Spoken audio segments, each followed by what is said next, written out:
Hello, everyone. Welcome back to Line Change, the NHL betting podcast from the Action Network. My name is Michael Leboff. Joining me on this, we are late on Tuesday night, early Wednesday morning. Are Nick Martin and Tim Kalinowski. Together, the three of us are going to go over the next four games coming our way in the Stanley Cup playoffs. We have a game one, we've got a couple game twos, we got a game three, all taking place over these next couple days. We already talked about the Oilers and Canucks in our last episode, but we'll just quickly refresh. Um, for Wednesday morning, all three of us are looking at the Oilers in game one. The price really hasn't moved much. Nick, anything else you want to add on Oil and Canucks before we move on?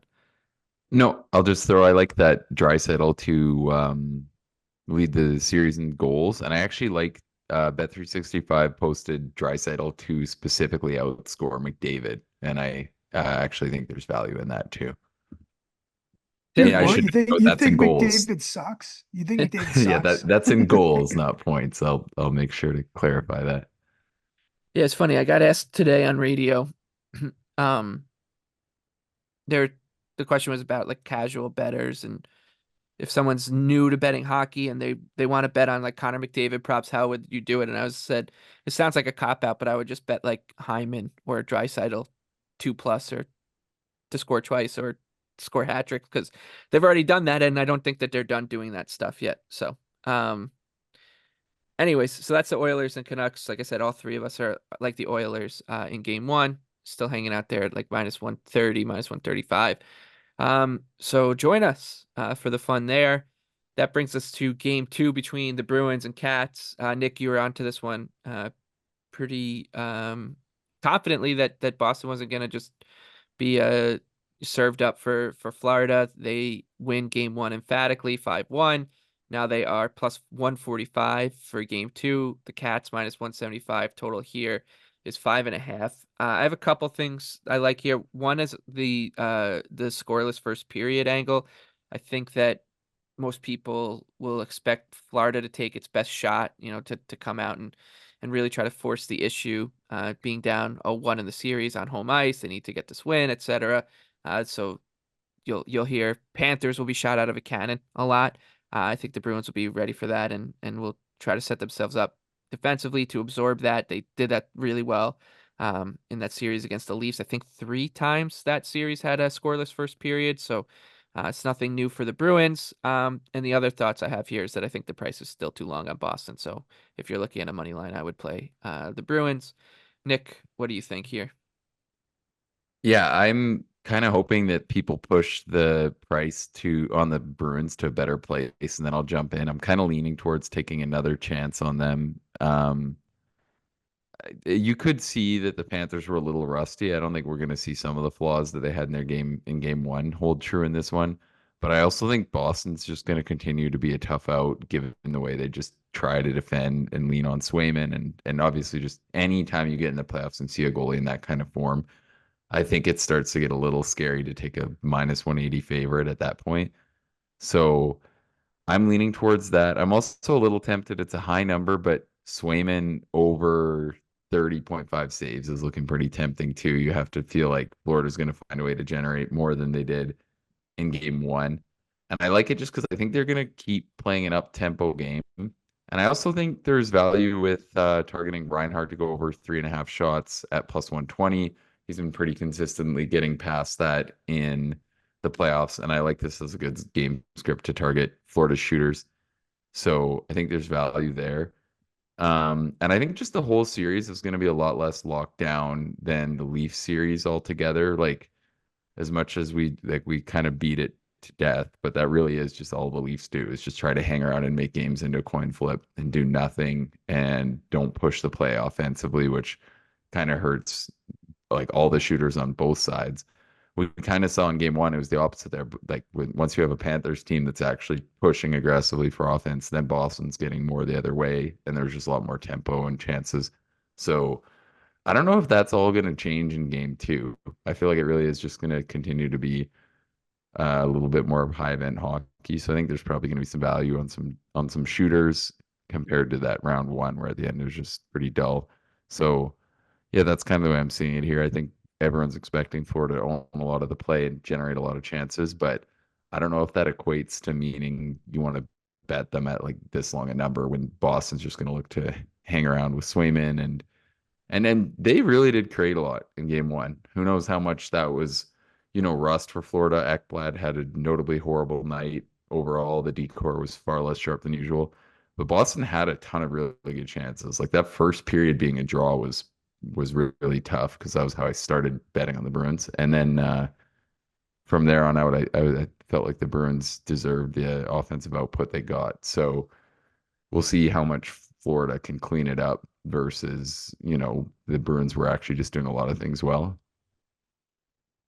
Yeah, I really expect Florida to clean it up and turn it around. And I had bet Florida in the game. I was more on the over than Florida, but to be honest, it was kind of an impulse decision. I had bet it right after Game 7 against the Leafs, and the more those trends were brought up about, the trends that I personally asked our own Evan Abrams about, that he spit back at me, that teams that were, fresh off Game 7 against a well-rested team, fare better. And I couldn't really, I guess, buy out of it, or I just was um, being stubborn in a way. But look, what my point is, I think you have to, you can't read a ton into just this game one.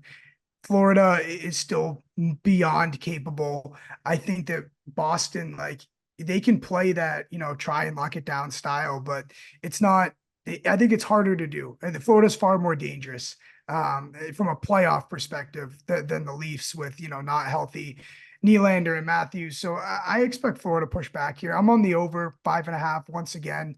This score after one period, leave off. I don't mind your look on the scoreless period, but because of the goaltenders, but there should have been like 10 goals in that first period. It was outrageous. So, expected goals were like 3.5 to 3.5. So that's well over the 5.5 number. So I'm just going to go play that again. And Nick, I looked at I think you have a good angle on the Florida shooting props. I considered Swayman saves, but the other thing that creeped into my head, and I'm interested in what your thoughts are on this, is that, say it's like 3-0 Florida or something like that. I could see Swayman getting like a quick yank, like, not that he's on a short leash or anything, but just like because of their whole rest 2 goalie thing, like, hey, look, let's just get him out of here and get him ready for the next game, or like, let's get him his rest. Like, I hate being Seward on the save prop on a guy that like gets pulled. Oh, it's the worst. But I mean, at that point, I think if you're like overly worried about that, then you're just betting Florida, right? Like Yeah. I like that because I think like I feel more confident in just backing that Florida's going to get a bunch of shots on net. Like they had 39 in game one, and that was with them clearly asleep at the wheel, like kind of compared to what we've typically seen, or at least like a little flawed. And part of that is the game script with the Bruins leading, much more than they might lead in this game. But it wasn't like they were like the Bruins were up a ton the whole time. So I don't know. It feels like kind of a high number with like how the Bruins are supposedly supposed to defend, but I kind of think that that's the way to target it here.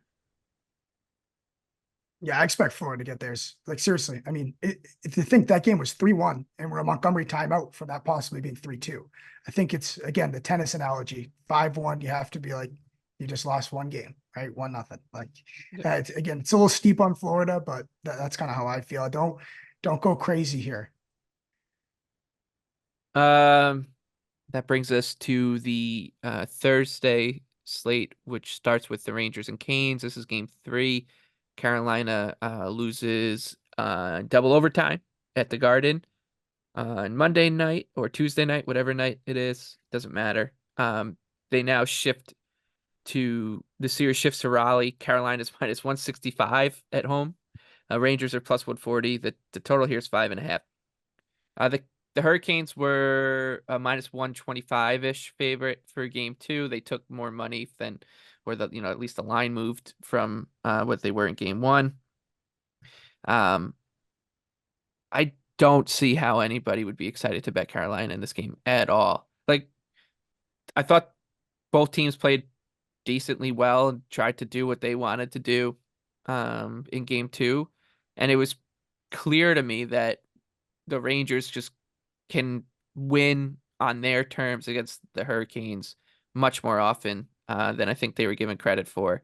Like the stylistic matchup, I thought was not going to paint the Hurricanes in a good light, and I know that everything season long we showed that this was an elite team from the Carolina. They were, but I just think there's too many things along the margins right now that they'd have to overcome to feel comfortable laying this number, right? The goaltending, I'm assuming it's going to be Kochetkov in game 3. Like, I think Rod would want to shake things up. The special teams has been a disaster. And the Rangers are still doing what they can do. Like, Carolina will push and push and push. And then you blink and the Rangers have scored. So it's like, Carolina's got to work so hard to get their chances. The Rangers don't. It just so much of this is pointing to me in the direction of the Rangers at plus 140, Nick. Yeah, I just don't have a play on a side here. It feels to me like one of these ones, and I know it's kind of a cop out, but like, are you betting this game? Like, do you see value on a side on this game if you're not looking at a 2-game slate? I don't know.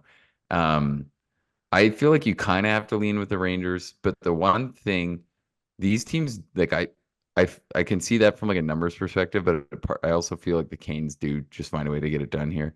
These teams have had some of the most pronounced home and road splits throughout the playoffs consistently. So part of me feels like maybe Carolina can find a way. They were close, like they obviously played good enough to win in game 2, and it was very 50-50. Like I think kind of whichever team got it was, had their share of breaks. But I agree with you. That's kind of a concern because you were really thinking that Carolina would own a lot more of the high danger chances at even strength. It's been fairly close. Like in overtime, Anderson actually came up with some pretty huge saves, and the Canes still couldn't get it done. So I definitely don't feel comfortable taking Carolina at minus 170. Obviously, I'm a little biased, but like because I have Canes Cup futures, and if they lose this game, they're completely dead. But I do feel like it's a bit of a reach to say that there's value at minus 170 when, like, yeah, you probably just saw them play, pretty close to their Well, kind of A game, I think right? Like, you can almost like make 2 lists, right? Like, what are the things that Carolina needs to have go right for them to win a game more often than not against the Rangers, and what do the Rangers need to have go right for them to win a game against the Hurricanes? And the Hurricanes list is probably like 8 things long, and the Rangers list is like 2. Like, they just and need the, to and the have Hurricanes haven't been that defensively sharp, right? Like no, even as tonight even wore on, you'd think it'd be the opposite, yeah. maybe, like based off what we kind of seen from them, and it Burns wasn't. has been a mess. Like, There's Chatfield's one. on the Chatfield puck is is really Chatfield scary. is Like I love him, but like he's the I best got defender in the world when they play the Islanders. He's just like unplayably good. And then everyone like and then he plays this series It'd and be looks nice to get stood. Pesci back if you're I Carolina. don't think That he's would coming that back. would help a lot because he really is they're missing that. And the other thing is I'm gonna say I would like this a lot less. I would be a lot more tempted to take a shot on the Rangers if Kochetkov gets in. I know he has high upside, But he hasn't but played in four Anderson weeks. played really good Yeah, tonight, right? yeah, Like I'd rather take my chances knowing what you got out right. of Anderson than what you're like. I think if Kochetkov goes laying this with Carolina, it would be especially crazy. I'm also There, like a little sorry, Tim. I was just no, I'll throw I have to go one thing. I have to go one thing because there's one difference in the series. There's one difference. Carolina's 0 for 10 on the power play. Like, it's insane. forget it. You had 2 power play chances in overtime. You don't score. High danger chances in this game. Game 2, 16-16. Carolina 0 for 5 on the power play. Game 2, over 5 on the power play. Game 1, Rangers take care of business on the power play. It's like the complete difference. I don't see the margin between these 2 teams that great. It's been the power play. You have to like this is the second round of Stanley Cup playoffs. You have to get your free ones when you can. And like so now you're handicapping like Yeah. is there going to be some regression here? Like but to me like yes, the number is pretty silly considering what we've just seen. And again, it's the 5-on-5 is pretty even. There's a lot of home ice baked in here, and there's a lot of Carolina must win baked in here. Yeah. I took Carolina at minus 160 on open, and that's as far as I would go. And it was really just like is me doing a last ditch effort because I think that even like non-power play has been pretty fine. Yeah, but they should be It's the dominating damn at 0 for five. 10. Not dominating, but they should be getting the better of the Rangers at 5 on That's They 5. the thing. should. They're supposed to Yes. Right. demolish them. And I Yeah. would have thought they gave up a lot less. They've still Yeah. given up some good chances.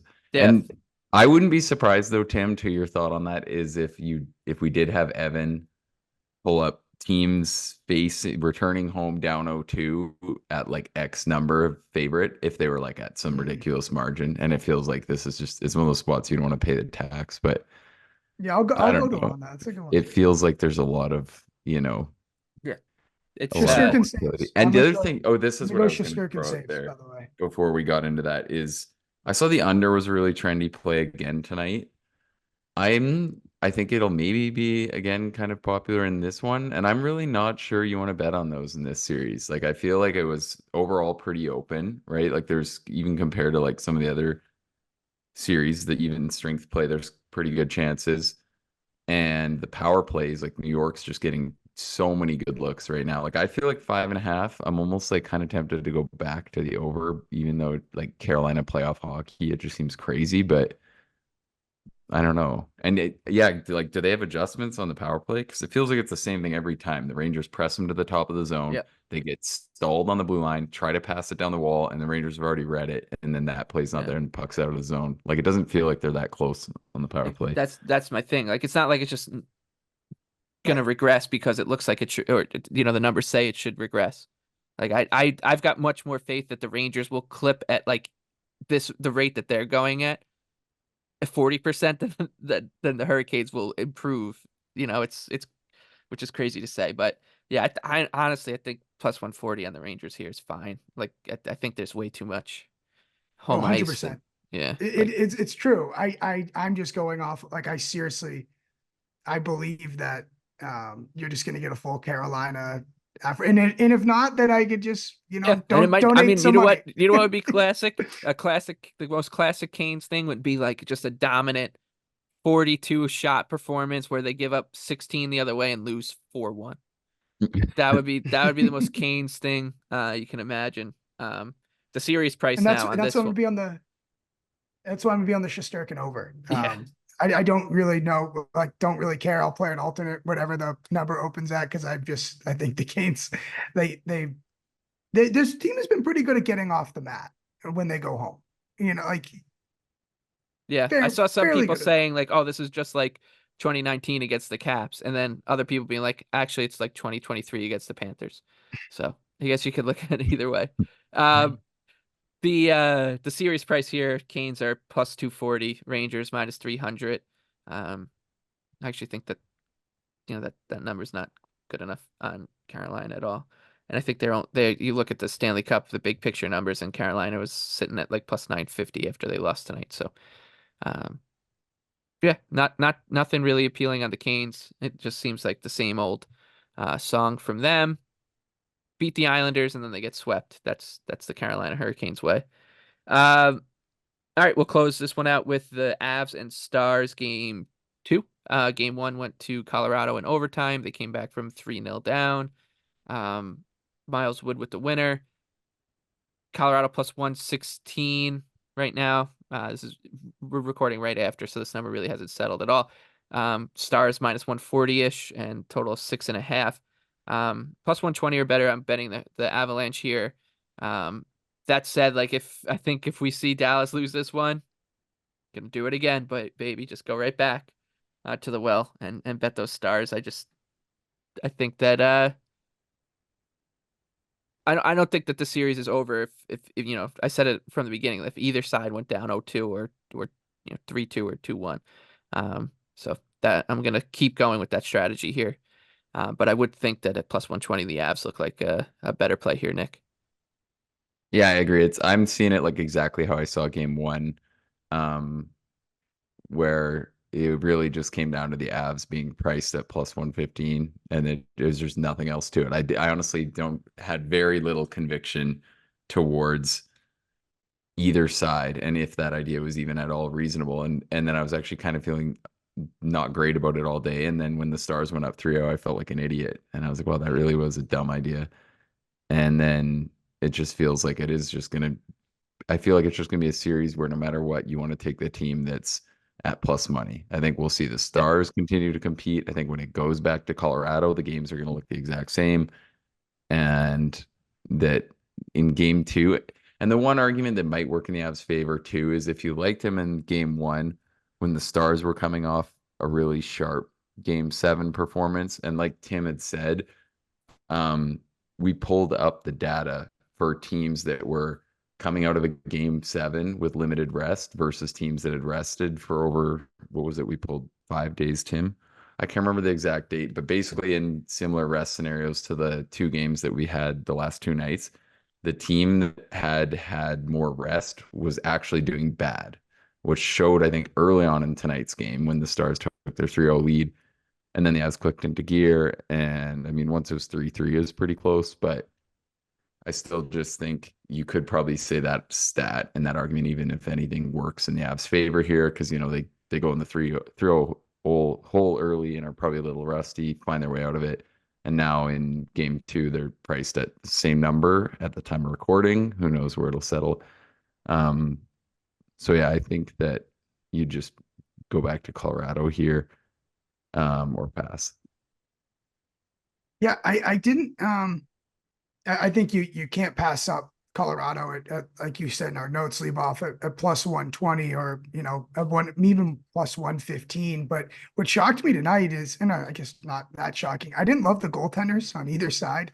And I kind of want to lean to this totals open 6.5. It's minus 115 to the under. I'm thinking about the under, and just I think giving these teams a credit to they actually defended like decently well in this game in terms of volume of shots. It just a lot of it was a few looks, but clean looks. It felt like so. I feel like get a couple more saves from these guys and lean it under here is kind of what I could feel like. I feel like the 3-0 lead created a lot of variance that brought this game obviously over it. So slightly into the under to me. I don't know if I'll play it or not, but maybe Colorado just makes things really hard on other goalies. Like Yeah.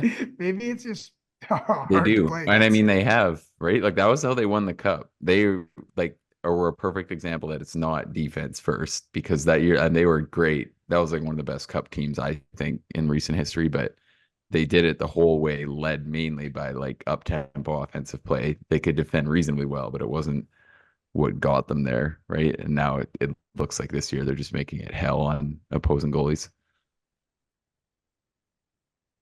Yeah. It's there's something going on with these Avs here. Something fun. Um, okay. If you had to pick a best bet for these upcoming games, we'll keep it quick. I would go Rangers plus 140. Tim, what about you? I'm going to not defer the second time around we play this game. I'm just going to take the Oilers minus 130. Okay, there we go. Gets to it. I'm gonna go with Reinhardt over 3.5 shots on goal.